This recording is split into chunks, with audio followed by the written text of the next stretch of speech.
primeira carta de Paulo aos Coríntios, capítulo 1, do versículo 18 em diante. Caiu um lencinho ali, mas tudo bem. Já viu isso? Caiu um lenço? Primeira aos Coríntios, capítulo 1, versículo 18 em diante. E o que diz? Porque a palavra da cruz é o quê? Loucura, coisa de doido para os que perecem. Para nós que somos salvos é o poder de Deus.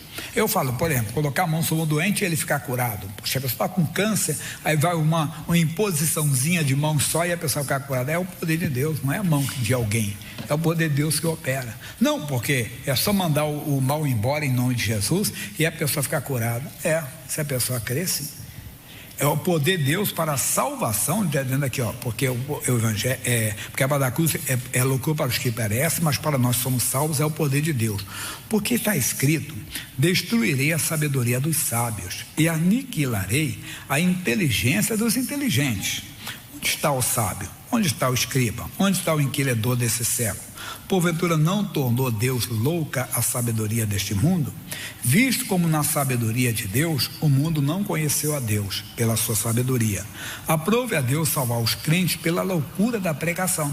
Que eu falei, é loucura a pessoa dizer que manda o mal embora em nome de Jesus e um câncer desaparece, por exemplo. Que uma pessoa para de beber, uma pessoa para de usar drogas, uma pessoa para de se prostituir. É muito simples, né? É simples demais para a pessoa crer. Quer dizer, é fácil demais, mas é aí que está. O missionário R.A. Soares diz: os homens complicam as suas coisas e querem complicar as coisas de Deus também. E isso acontece bastante. É essa simplicidade, entenda, do evangelho que implica para muita gente, porque a pessoa não consegue ver. Agora veja o que vamos falar. Porque os judeus pedem sinal e os gregos buscam sabedoria, mas nós pregamos a Cristo crucificado, que é escândalo para os judeus e loucura para os gregos. Mas para os que são chamados, tanto judeus como gregos, lhe pregamos a Cristo, poder de Deus e sabedoria de Deus. Quer dizer, os religiosos, né, eles acham que isso é muito fraco. Nós temos rituais bonitos, rituais aos mortos, rituais em termos de incensos, um exemplo, ritual disso, ritual daquilo, são os judeus, são os religiosos. E os homens sábios deste mundo, não, isso é loucura. Não dá de maneira alguma. Agora vem o nosso versículo. Li tudo isso aqui para chegar agora onde chegamos. Mas diz: mas para os que são chamados, tanto os judeus como os gregos, lhe pregamos a Cristo, poder de Deus e sabedoria de Deus. Porque a loucura de Deus é mais sábia do que os homens, e a fraqueza de Deus é mais forte do que os homens. Porque vede, irmãos, a vossa vocação, que não são muitos os sábios segundo a carne, nem muitos poderosos, nem muitos nobres que são chamados, mas Deus escolheu as coisas loucas deste mundo para confundir as sábias, e escolheu as coisas fracas deste mundo para confundir os fortes. Nós estamos vendo um caso que estudamos recentemente, agora com mais dedicação, lá no livro de Josué, no capítulo 2, uma mulher chamada Raabe. Você sabe qual era a profissão dessa mulher? Essa mulher, entenda bem, era simplesmente prostituta, ou como algum dia de má fama. Diz: e enviou Josué, filho de Num, 2 homens desde Sitim, a espiar secretamente, dizendo: andai e observai a terra e a Jericó. Foram, pois, e entraram na casa de uma mulher prostituta, coisa séria, hein? Cujo nome era Raabe, e dormiram ali. Eles não foram ali para se prostituir, não foram se prostituir, não. Eles foram ali com uma missão, irmão. A missão, entenda bem, de possuir a terra de Jericó, mas tinham que espiar a terra antes. E eles foram e começaram a entrar na casa dessa mulher. E essa mulher, ela entendeu que aqueles homens eram mensageiros de Deus. Ela entendeu que o Deus daquele povo era o Deus verdadeiro, que o Deus de Israel era Deus único. Aí eu não vou ler tudo, senão ficar comprida a mensagem. Veja comigo aqui o versículo 10. Porque temos ouvido que o Senhor secou as águas do Mar Vermelho. Chegou até os ouvidos dela. O quê? Que aquilo tinha acontecido. Quer dizer, deram publicidade dos fatos. Eu citei que naquela época não tinha imprensa, não tinha mídia, internet, e a notícia chegou até. Chegou lá em Jericó, olha, o mar vermelho se abriu. O que é isso? Foi uma coisa, 3 milhões de pessoas passaram a seco. E quando o exército do faraó foi atrás deles, o mar voltou ao normal. E o negócio foi feio, e morreram todos do faraó. Não ficou ninguém para contar a história ali. Mas como é que vocês sabem? Porque nós ficamos sabendo. Eu estava no meio deles, eu era um deles, eu não sou judeu, mas eu saí com eles. A notícia foi se espalhando, chegou até Jericó, chegou até a casa da prostituta Raabe, e ela acreditou. Ela creu e diz, porque temos ouvido então. Ouvindo isso, versículo seguinte, versículo 11. Ouvindo isso, desmaiou o nosso coração. E ninguém há mais ânimo algum por causa da vossa presença, porque o Senhor vosso Deus é Deus em cima nos céus e embaixo na terra. Agora, pois, jurai-me, vos peço, pelo Senhor, que vos fiz beneficência, que vós também farei beneficência à casa de meu pai, e dai-me o sinal certo, que darei a vida a meu pai e a minha mãe, como também a meus irmãos e a minhas irmãs, e tudo o que tem, e de tudo que livrareis a nossas vidas da morte. Ela foi muito sábia. Olha, eu creio no Deus de Israel, eu creio no Deus de vocês, eu creio, entenda bem, que vocês podem agora usar de misericórdia, como eu usei de misericórdia com vocês, a minha família.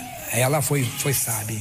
A casa do meu pai, a casa da minha mãe, a casa dos meus irmãos, das minhas irmãs, foi colocando tudo diante deles, e tudo isso aconteceu. Mas qual é a nossa mensagem?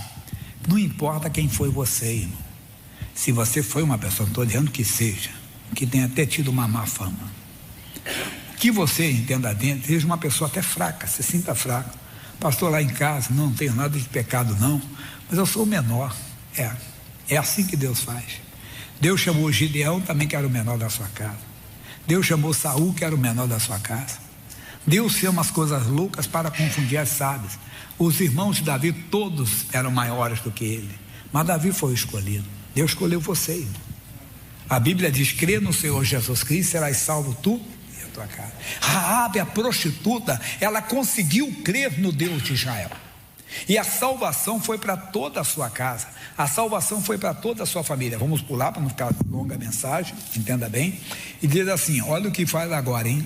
Olha o que diz, 17, disseram-lhe aqueles homens, desobrigados seremos deste teu juramento que nos fez jurar, se vindo a nós não atares este cordão de fio de escarlata à janela, por onde nos fizeste descer, e se nos recolheres em casa contigo a teu pai e a tua mãe e teus irmãos e toda a família de teu pai, será pois que qualquer que sair fora da porta da tua casa, o seu sangue será sobre a sua cabeça, e nós seremos sem culpa. Mas qualquer que estiver contigo em casa, o sangue seja sobre nossa cabeça, se nele se puser a mão. Também se tu denunciares este negócio, seremos desobrigados do teu juramento, como nos fizeste jurar. E ela disse, conforme as vossas palavras, assim seja. Então os despediu, e eles foram, e ela atou o cordão e a escarlata à janela. E isso aconteceu, irmão. Cada um. Somos, como que diz assim, todo mundo tem o seu filhinho que dá mais um pouquinho mais de trabalho, né? Mas é filhinho, tem que tratar bem. Então, meu irmãozinho, é coisa muito profunda para nós. Mas qual é a nossa mensagem? Que aquela mulher de má fama, foi ela quem pensava na família, talvez ela seria desprezada por um irmão. Nós temos uma irmã que não vale nada. Teria um irmão, nós temos uma irmã, talvez a casa do pai, então um tio fala, eu tenho uma sobrinha que dá trabalho, hein? Mas aquela que foi, é porque aquela, entenda bem, acreditou. Quem é o escolhido? O que crê. Quem crê que verá a glória de Deus. Deus não escolheu unido, unite, salame, mingue, o escolhido foi você. Pai de bobeira, isso é coisa de criança, quando não de doido.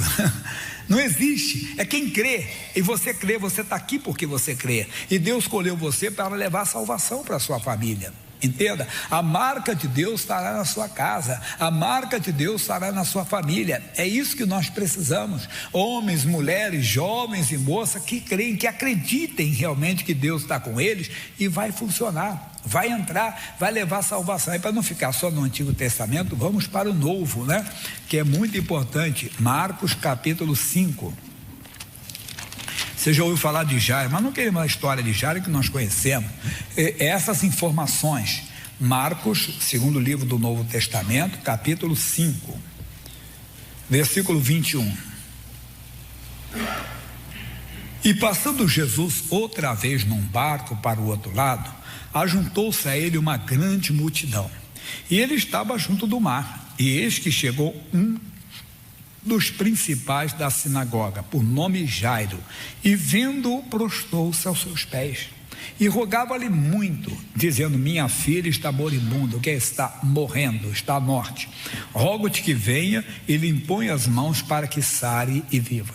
Entenda, igreja, Jairo era um dos principais da sinagoga. Nós sabemos que a maioria dos judeus faziam oposição a Jesus, eles não aceitavam Jesus. O Jairo, já falei que ele tinha recebido informações certamente. Seu Jairo, um paralítico foi curado. Isso deve ser combinado. Não é mais ou menos o que dizem? Isso é combinado, você crê nisso? Esse cara é um impostor, esse tal de Jesus. Isso aí é uma farsa. Seu Jairo, esse paralítico é meu vizinho, eu conheço ele desde criança, ele era paralítico mesmo. Jairo começou a ficar. Já ouviu alguém falar, começou a colocar uma pulga atrás da orelha? O que é isso? O seu Jairo, um morto ressuscitou. Deve ser... Não. Foi como Raabe. A notícia chegou até Raabe, chegou até Jericó, que o mar vermelho se abriu e que o povo, o exército do faraó foi afogado, e que o povo de Israel passou em seco no meio do mar. Isso é mentira isso, vocês acreditam nisso? Eu estava lá, eu estava junto, porque a Bíblia mostra que saíram muitas pessoas do Egito que não eram israelitas, saiu no meio deles, até egípcios foram embora também, que não aguentavam a escravidão lá e saíram, foram juntos, foram embora, até pessoas de má fama entraram ali, acreditando, e foram passando, a notícia chegou a Jericó, a notícia chegou até Jairo. O chefe da sinagoga está sabendo que os milagres estão acontecendo, e ele faz o que? Ele deixa de lado todo o preconceito, deixa de lado toda a vaidade, porque agora era com ele. Já viu falar pimenta nos olhos dos outros? Mas quando está ardendo nos seus olhos, você vai. E ele foi, e valeu. A Bíblia diz, e foi Jesus com ele. Aí Jesus parou na cura de uma mulher, que não vem ao caso agora, que durante 12 anos tinha uma hemorragia, que perdeu muito sangue. Ouvindo falar de Jesus, nasceu uma fé nela, uma certeza: se eu tão somente tocar nas suas vestes eu sararei. Tocou, recebeu a cura, foi uma coisa muito bonita. Aí no versículo 35, já pulando, diz assim: estando ele ainda falando, chegaram alguns do principal da sinagoga, a quem disseram: tua filha está morta. Para quem fala mais ou menos, não adianta perturbar o mestre, a tua filha já morreu, o caso dela já era. Aí o que disse? E Jesus, ouvindo essas palavras, disse ao principal da sinagoga: não temas o quê? E viu que eu falei que Deus não tem privilegiado, não tem unido de Salamé Mingué, não tem quem crê. O senhor já disse: não, por favor, senhor, obrigado, eu já li, o senhor veio até aqui comigo, muito obrigado pelo seu carinho, mas agora não tem mais jeito. Não, foi no meio do caminho, eu já acreditou, e Jesus foi com ele, e não permitiu que alguém o seguisse, a não ser Pedro, Tiago e João, irmão de Tiago. Eles eram privilegiados, queridinhos? Não, foi os que creram também. Os outros falam: ih, Bartolomeu, não adianta mais. E ajuda também, né? Essa mulher foi parar no meio do caminho. Se ela não tivesse parado, teria acontecido. Não, continuou. Aí vem o bonito, hein, pessoal? E tendo chegado à casa do principal da sinagoga, viu o alvoroço, e os que choravam muito e pranteavam. E entrando, disse-lhes: por que vos alvoroçais e chorais? A menina não está morta, mas dorme. E riam-se dele. Porém, ele, tendo feito sair, tomou consigo o pai e a mãe da menina, e os que com ele estavam, e entrou onde a menina estava deitada. Um caso que eu pulo aqui rápido, uma volta, note uma coisa: eles riram, vão rir da gente também, porque a fé, pessoal, ela chama à existência as coisas que não são, como se já fosse. A menina estava morta ou estava dormindo? Mas Jesus falou dormindo. Jesus estava mentindo? Não, ele estava chamando a existência. Você começa a dizer: meu filho é uma benção. Seu filho é um bêbado, está amaldiçoado esse vídeo, meu filho é uma benção. Eu falei uma mensagem hoje que tocou muito num homem, e eu falei: você não tem que procurar a mulher, você tem que santificar a sua mulher. Você não tem que procurar outro marido, você tem que santificar o seu marido. Ele é bêbado, pastor, me xinga tudo, xinga a igreja, te xinga. Tem que santificar.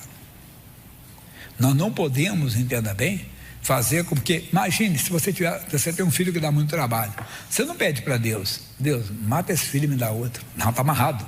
Mas tem gente que torcendo o marido morrer para ter outro. Isso é demônio. Isso é Satanás. Deus não quer matar seu marido, Deus quer salvar seu marido e você. Eu falei isso muito antes de política, pessoal, não tem nada a ver com política, mas falei muito antes. Eu me preocupo quando eu vejo que ainda assim, esse pessoal tem que ir para o inferno, esse pessoal tem que se converter e ir para o céu, irmão. Eu odeio esse pessoal da esquerda, eu amo esse pessoal da esquerda, eu odeio esse pessoal da direita, eu amo esse pessoal da direita. Deus quer que todos eles sejam salvos. A pessoa vai se perdendo. Não virem casaca, não. Continuo, eu creio que eu sou mais brasileiro ainda, depois dessas eleições. Continuo sendo conservador. Continuo crendo também, Brasil acima de tudo e Deus acima de todos, continuo crendo. Mas continuo crendo que todos têm o direito à salvação, tanto da direita como da esquerda. Continuo amando tanto o pessoal da esquerda como da direita, porque Deus amou o mundo, não amou um grupo. Entenda? Vê se você está desejando o mal de alguém. Desculpe, você não conhece Deus ainda. A mulher tinha um marido que arrumou uma amante. Ela pregou para a amante do marido, levou ela para a igreja e o marido dela voltou para casa. Amigo, isso é Deus. Tem que ser. Já levou Jesus para casa. Quando Jesus entra, as coisas mudam. Disse, e onde a menina estava, né? Ele está comigo, quer dizer, menina, te pediu, logo a menina se levantou. E andava, pois já tinha 12 anos, e assombraram-se com grande espanto. Bonito, né? E mandou-lhe expressamente que ninguém o soubesse, que ele desse de comer. Ué, mas como é que é, sabe? Todo mundo sabia que é, não? Não, deixa a menina se alimentar primeiro. É verdade. Às vezes nós pegamos uma pessoa que acabou de se converter e queremos que ela dê testemunho, principalmente quando é pessoa famosa. Às vezes é jogador de futebol. O cara nem está convertido ainda, vai para a televisão, dá testemunho, mas não está convertido ainda. Ele tem que se alimentar, ele tem que ser forte. Aí na primeira pancada que ele dá lá no futebol, o crente lá fala uma palavra feia, o crente falou não sei o que. Deixa então ele dar alimento para ele, depois ele vai mostrar que nasceu de novo. Mas essa é a mensagem para o dia. Segura hoje, Deus escolheu você.